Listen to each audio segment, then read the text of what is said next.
Ya. Karena apa? Jangan lupa pasal menganiaya mayat itu juga ada. Ya, Jadi ya. tidak boleh orang memperlakukan mayat sewenang-wenang, itu tidak boleh. Ini malah tambah lagi bisa ada delik kejahatan karena mengambil organ tubuh. Gitu ya? Iya, bukan pembunuhan lagi. Mayat pun kalau diperlakukan tidak benar, beradab, Iya. itu kan udah mati, Iya. mayat kan. Iya. Itu tetap ada delik kejahatan terhadap mayat itu ada.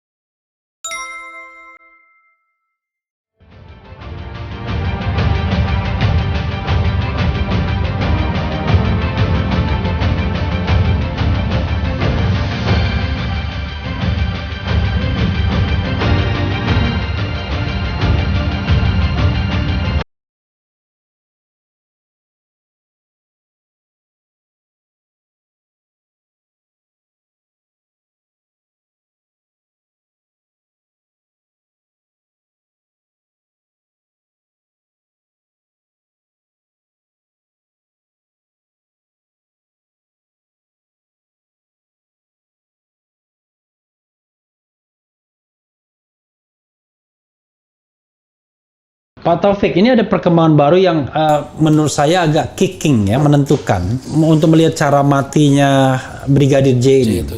Awalnya kalau kita dengarkan keterangan dari Karo Penmas, Kepala Biro Penerangan Masyarakat Ahmad Ramadan, Brigjen, kan matinya karena Baradae membela diri, Iya. tembak menembak, kira-kira begitu. Iya, iya. Dan itu pun karena pelecehan, kemudian berteriak putrinya, mungkin karena teriakan putrinya itu, Brigadir J keluar kamar. Iya, Ya dong, kalau masih dalam kamar kan nggak mungkin Nggak tembak mungkin. menembak, ya kan? Iya. Gitu. Lalu dia keluar kamar. Nah, di keluar kamar ditegur oleh Baradae. Ada yang mengatakan, "Ada apa, Bang?" Kayak kira-kira. Iya. Saya percaya bahasa itu karena dia kan Baradae kan pangkatnya 8 tingkat di bawah brigadir. Karena saya ngitung Barada 2, Barada 1 sampai ke brigadir Karo itu sersan ya. iya 8 tingkat. Sersan, ya. Jadi Senior. ini kelompok Tamtama, ini kelompok Sersan kan. Sersan, Nah, kelompok Tamtama ini kelompok Bintara. Iya. Nah, dia ada apa, Bang?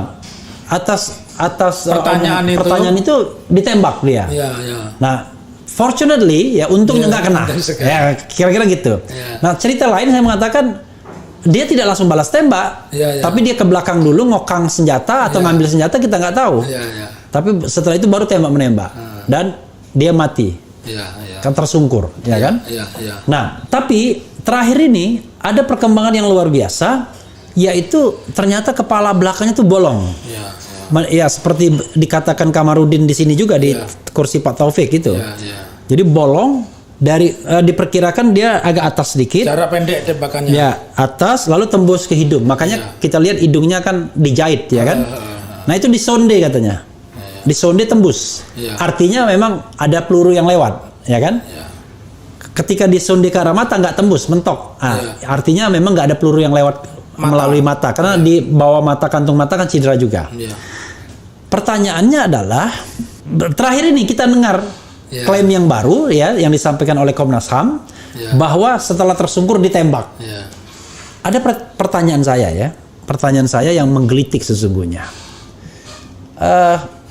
Apakah mungkin ya seseorang teman dalam konteks membela diri, bahkan atasannya, Sampai seniornya, ketika sudah tersungkur dihabisin, itu satu. Hanya untuk menjelaskan bahwa itu loh kepala itu karena begitu. Ataukah ada skenario lain yang barangkali menjelaskan, oh ternyata ini dieksekusi dari jarak dekat. Mungkin karena ada orang yang emosinya meluap, sudah dicederai dulu, sudah disiksa dulu, kemudian dalam kondisi tidak berdaya, ngaku, siap mungkin, langsung DR gitu. Ingat dulu ada seorang pengusaha yang kita nggak sebut namanya, yang mengeksekusi seorang bartender di hotel hanya karena salah pengertian soal pesanan. Ya, kartu kredit mau bayar yang nggak jalan. Sampai ditembak di depan, bayangkan. Marah dia. Nah, itu bisa dilakukan di depan.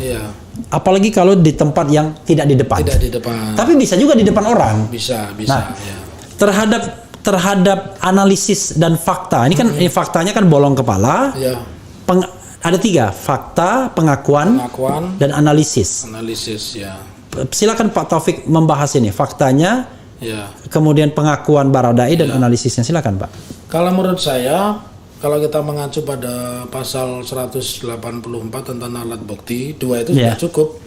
Jadi pengakuan dan analisa, dan pengakuan itu bukti yang paling sempurna. Ya. Pengakuan itu bukti yang paling sempurna. Ya. Ya. Oleh karena itu kalau kita mendalami peristiwa itu, bahwa kalau analisa itu boleh-boleh saja, tetapi dengan pengakuan dan fakta itu sudah cukup untuk menetapkan seseorang ini sebagai pelaku tindak pidana. Karena apa? Jangan lupa pasal menganiaya mayat itu juga ada. Jadi tidak boleh orang memperlakukan mayat sewenang-wenang, itu tidak boleh. Ya. Jadi kalau kehabisan ide, kehabisan cerita, kemudian yang muncul yang terbaru adalah bahwa tersungkur, ditembak. Ditembak 2 kali dan dari jarak 2 meter. Dari jarak 2 meter dideketin. Itu kan sudah 2 alat bukti sebagaimana yang ditemukan di pasal 184 KUHP, Kitab Undang-Undang Hukum Acara. Satu fakta bahwa yang kedua ada bolongan sini mati. Kedua pengakuan. Itu sudah cukup, 2 alat bukti itu. Perkara kemudian ngarang cerita itu soal lain nanti pembuktiannya kan ternyata tiba-tiba ada tersangka lain itu soal lain. Kalau nanti kemudian dibawa ke persidangan cerita itu berbeda, berarti kan memberikan keterangan palsu, obstruction of justice, menghalangi penyidikan. Siapapun dia kan pasalnya bertambah. Karena itu bukan kita tidak cinta kepada polisi, justru kita mencintai polisi. Karena kita Allahu Akbar. Kita ini mencintai polisi dan ingin polisi itu melindungi dan mengayomi kita sesuai dengan tujuan. Tujuan diadakannya kepolisian itu. Jadi pelindung, pengayom, dan penegakan hukum. Ini kan fungsinya tidak ada. Sama juga orang pergi ke jalan tol kan jadi takut. Nah, nanti kalau mati tidak ada yang ngaku. Bener nggak? Atau kita kemudian berpendapat tiba-tiba difitnah. Kan kacau juga jadi dikriminalkan. Jadi kembali kepada pembicaraan kita. Kalau kita mengacu tentang alat bukti itu cukup 2 alat bukti. Cukup 2 alat bukti. Mau diuji dimanapun, Mahkamah Konstitusi juga mengatakan 2 alat bukti itu sudah cukup untuk apalagi misalnya ada keterangan saksi lain yang mengatakan Baradae juga. Betul. Kan cukup. Nanti diuji apakah dia bohong apa enggak atau tidak. Yang penting sudah bisa ditersangkakan. Benar. Karena sudah meningkatkan status dari penyelidikan ke penyidikan. Tetapi kenapa belum menemukan tersangka? Dan tidak adanya akuntabilitas di dalam proses pemeriksaan. Hukum pun mengenal apa yang disebut sebagai legal audit.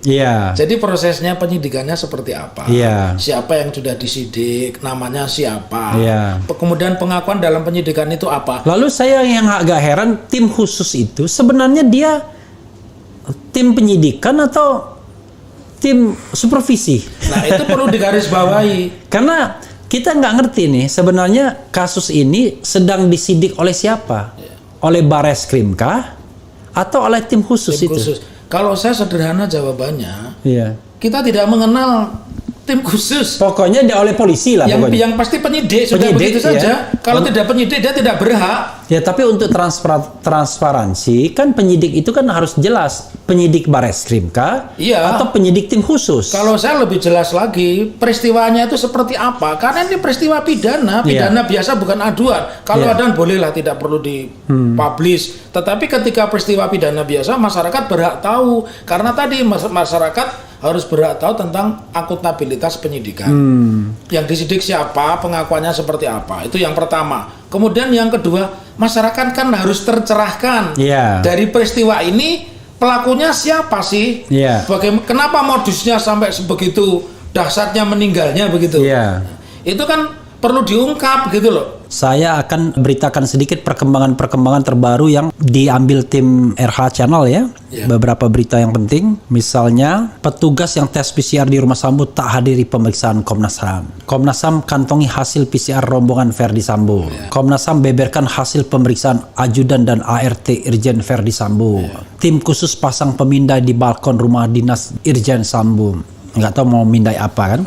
Rocky Gerung soroti hak istri Verdi Sambo dan Brigadir J di kasus adu tembak ajudan Masing-masing punya hak kalau memang sebagai korban. Brigadir J bisa jadi sebagai korban, bisa jadi diduga pelaku, ya. istri Verdi Sambo, Putri bisa dia jadi korban, tapi sangat mungkin bisa juga jadi pelaku. Ya kan? Ketika melihat sebuah kejahatan tapi tidak merespon, iya, tidak mencegah. Gitu. Jadi dia bagian dari itu ya kan? Iya. Jadi pasal 55 ya turut serta kan? Gitu. Oke. Kemudian kuasa hukum Putri Chandrawati, istri dari Irjen Polisi Verdi Sambo, menjelaskan kliennya mengalami trauma berat dan belum bisa hadir memenuhi undangan LPSK. Ya. Ya, kita tidak tahu berapa lama toleransi trauma itu. Karena selain ada hak dia, ada hak juga korban ya yang perlu keadilan, terutama ahli waris korban. Ya kan? Oke. Dan juga publik, jangan salah, publik juga memerlukan kepastian. LPSK tolak permintaan perlindungan istri Verdi Sambo jika tak penuhi prosedur. Jika, ya, masih jika. Kemudian LPSK dalami motif pengajuan perlindungan Putri Chandrawati kekerasan seksual atau ada sebab lain.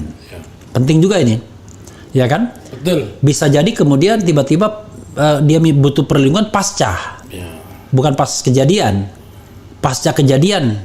Karena yang jelas Ibu Putri ini dia sudah menyampaikan laporan kalau tidak salah ke Polres Jakarta Selatan sehari setelah kejadian. Nah, laporannya adalah laporan pelecehan. Pertanyaannya adalah bagaimana kalau seandainya ternyata bukan itu ceritanya, kan begitu?